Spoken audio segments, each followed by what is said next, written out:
Olá, seja bem-vindo a mais um diálogo pertinente, discutindo aí obras importantes para a educação brasileira. Nesta ocasião, quero estar conversando com vocês sobre a pedagogia da autonomia de Paulo Freire.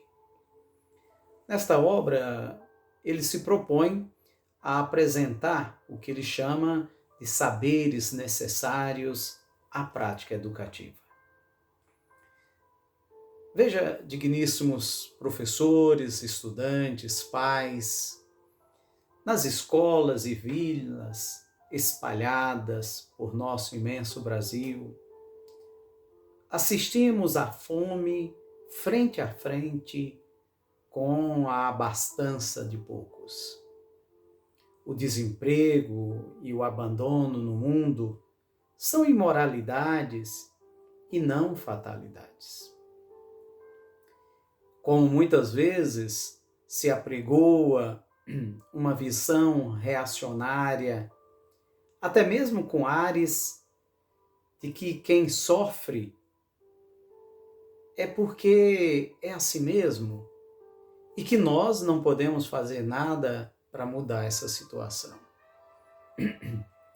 O avanço da ciência e da tecnologia não podem legitimar uma ordem desordeira em que só as minorias do poder esbanjam e gozam, enquanto maiorias em dificuldades até para sobreviver, se diz que a realidade é assim mesmo, que sua miséria é uma fatalidade já escrita no destino e na corporeidade de filhos de Deus abandonados pelo mercado.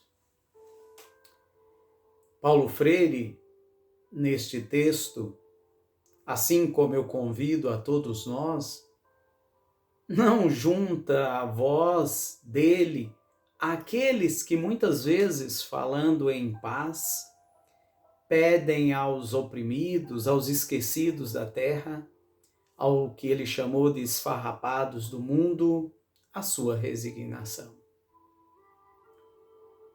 O educador, aqueles que trabalham em educação, não podem cruzar os braços fatalisticamente diante da miséria, esvaziando desta maneira a responsabilidade num discurso cínico, morno, que fala da impossibilidade de mudar, porque a realidade sempre foi assim.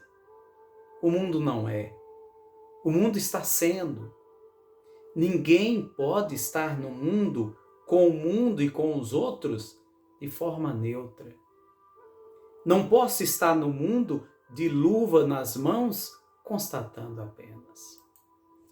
Por isso, num processo de formação continuada, permanente dos professores em cada escola, espalhada pelo mundo, espalhados aí pelo nosso imenso Brasil, precisa ter um espaço para o que nós chamamos de ensinar, de refletir sobre a consciência do nosso inacabamento. Paulo Freire diz que ele gosta de ser gente, porque mesmo sabendo que as condições materiais, econômicas, sociais e políticas, culturais e ideológicas, em que nos achamos, geram quase sempre barreiras de difícil superação para o cumprimento de nossa tarefa histórica de mudar o mundo. Ele sabe, assim como nós precisamos repetir dia após dia, que esses obstáculos não são eternos.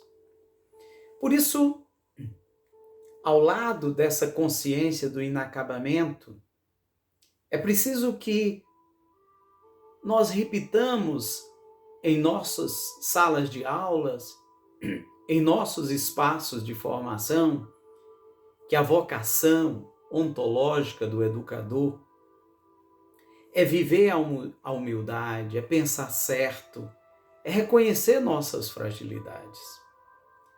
O que importa na formação docente não é a repetição mecânica do gesto, este ou aquele, mas a compreensão do valor dos sentimentos, das emoções, do desejo, da insegurança a ser superada na colaboração, do medo que, ao ser educador, vai gerando a coragem. Não é possível uma formação docente indiferente à boniteza e à decência que estar no mundo, com o mundo e com os outros, substantivamente exige de nós não há prática docente verdadeira que não seja ela mesma um ensaio estético e ético. Ora, existe uma possibilidade sempre presente de uma educação como um caminho para a justiça e para a paz. Ao educarmos as futuras gerações, e por que não dizer, ao se fazer presença e presente através da escola, questões fundamentais para a formação dos educadores numa linguagem poética e política tem como referencial a crença nos homens e mulheres com suas imperfeições e fadigas, sim, mas um olhar que ousa ensinar aprendendo, revelando um ser humano apaixonado pela vida e pelo mundo. A pedagogia da autonomia é uma agenda formativa como possibilidade de fazer do educador um ser mais, nas virtudes acadêmicas, de uma ética crítica, de uma competência científica e de uma amorosidade. Quais são os saberes necessários à prática educativa? Diz Paulo Freire, uma formação científica, uma correção ética, um respeito aos outros, uma coerência entre o que digo, o que faço, o que me comprometo, e uma capacidade de viver e aprender com o diferente. E quais são as exigências para esse horizonte distante? Exige-se uma rigorosidade metódica, um bom senso, exige-se uma liberdade e autoridade, e exige, em especial, uma curiosidade. Ensinar exige querer bem aos educandos. Daí que sua primeira reflexão no livro é a prática docente. Não é transferir conhecimento, mas criar as possibilidades para a sua produção, para a sua construção. Na formação permanente dos professores, o momento fundamental é o da reflexão crítica sobre a nossa prática. Quando vivemos a autenticidade exigida pela prática de ensinar e aprender, participamos de uma experiência integradora em que a boniteza deve achar-se de mãos dadas com a decência e com a seriedade. Educadores e educandos, criadores, inquietos, rigorosamente curiosos, humildes e persistentes. Não é possível respeito aos educandos, à sua dignidade, ao seu ser formando-se, à sua identidade fazendo-se, se não se leva em consideração as condições em que eles vêm existindo. Se não se reconhecem a importância dos conhecimentos e experiência com que eles chegam na escola. Por mais, diz Paulo Freire, que a transgressão dos princípios éticos seja uma possibilidade em nossos dias, não é uma virtude. E por isso, o educador não pode aceitar.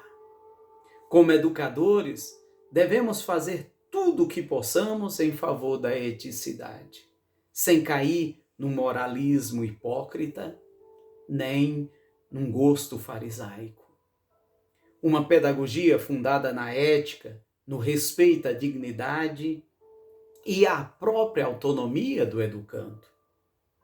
O clima de respeito que nasce de relações justas, sérias, humildes, generosas, em que a autoridade docente e as liberdades dos alunos se assumem eticamente.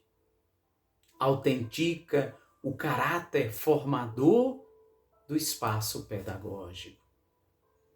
Então, o que devemos esperar de um educador autônomo?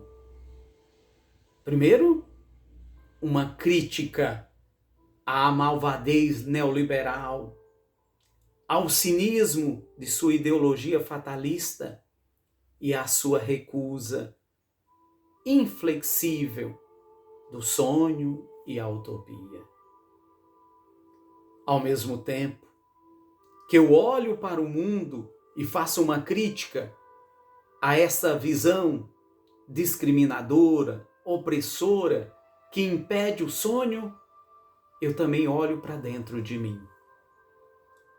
Eu não posso permitir que o meu mal-estar pessoal, a minha antipatia com relação ao outro, me faça acusá-lo do que não fez. Por isso, devemos ser humildes e perseverar a cada dia na busca por esta cordialidade. A autonomia, enquanto amadurecimento do si, enquanto amadurecimento do ser para si, é processo, é vir a ser. Não ocorre em data marcada. É nesse sentido que uma pedagogia da autonomia tem de estar centrada em experiências estimuladoras da decisão e da responsabilidade.